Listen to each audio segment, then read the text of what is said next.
sa Ginoo sa gani dili mo pakyas ang Ginoo sa insaan. Ha?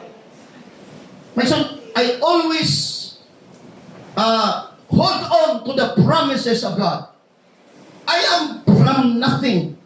Amen. Kabalo mo niya bukod Davao City, duha ka pantalon o tulo ka t-shirt. Kini ko ka po. Eskwela ko gabosol nga wagan ko support. Wagan ko sponsor. Pero ako yun na Ginoo. Alam ato ko mangayo sa mayor. O ato ko mangayo may suon sa kung sa ganin na ayuda. Wa ko may ayuda ka dito. Ginoo, ikaw lagi akong salitan. Kailangan is magsisilya kaya taga-pareha mamigikanan. Taga-litigod me. Oo. Taga-urmog mo na siya. Kabalo mo sa urmog. Isuktir na ko sa imo. Ang urmog, paminaw mo kung sa isa urmog. Bisag unsang klase nga motor. Honda. Honda nga lang. Oo. Mayamaha ka, masusuki ka man. Basta, nay, Honda! Kaysa mo ang parte sa waray, bisag bulldozer, auto. Oo.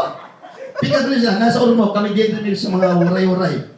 Sa amo agad may isang bisan pa ng bulldozer, loader, anong bako. Ang pangalan na mo, auto.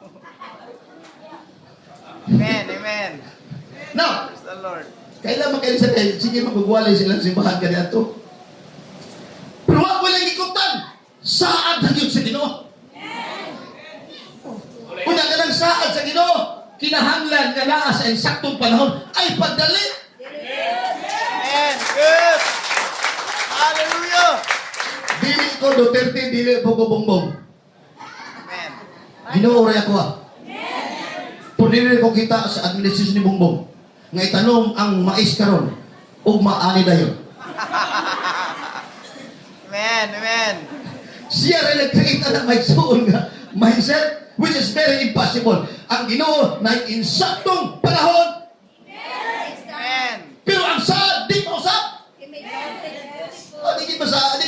Di kita mawala, oy. May sunang saad sa Ginoo. Ako yung balik-balikon. Ginoo, ang sana magiging mo saad sa tanan na kong mga programa, sa tanan na kong mga proyekto, sa tanan na kong mga plano. Akong taga-problema, Ginoo. Ginoo nga nabitaw, iba kong ibot ang dinhe. Huwag yung dinhe. Ingon niya, kung sa risalit sa pangalan, di niya pakaulawan. Amen. Kisa maulawan ba na ito Ginoo?